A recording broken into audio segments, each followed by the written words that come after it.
জান্নাত থেকে বের হওয়ার সময় ইবলিস শয়তান আল্লাহর কাছে কি চেয়েছিল? শয়তান যখন জাহান্নাম থেকে বের হয়েছিল তখন আল্লাহকে এই প্রশ্ন করেছিল, হে আল্লাহ, আমি থাকবো কোথায়? আসমান জমিন যেদিকে তাকাই সবগুলো তো আপনার সৃষ্টি। আল্লাহ হুকুম করলেন, যেই জায়গাতে কোনা হবে সেই জায়গা তোর ঘর হবে। ইবলিস আবার জিজ্ঞাসা করলেন, আমার রিজিক কি, আমি খাবো কি? তখন আল্লাহ বললেন, আমার বান্দারা বিসমিল্লাহ না বলে যে খাবারগুলো খাবে সেটাই হবে তোর খাবার। ইবলিস শয়তান জিজ্ঞেস করল, আমি পান করব কি? তোর খাবার পানি হবে।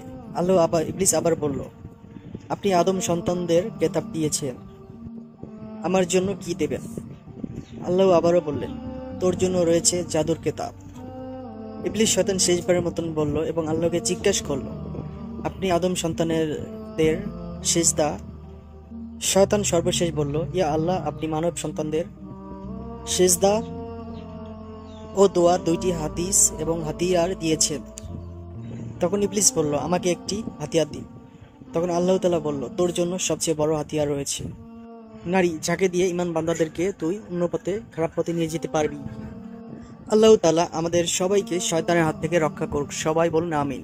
আমাদের আলোর পথ চ্যানেলটি সাবস্ক্রাইব করে সাথেই থাকবেন, ভিডিওটি একটি লাইক দিয়ে শেয়ার করবেন এবং সাথে সাথে চ্যানেলটি সাবস্ক্রাইব করে সাথেই থাকবেন। কমেন্টে জানাবেন ভিডিওটি কেমন লাগলো। আল্লাহ হাফেজ।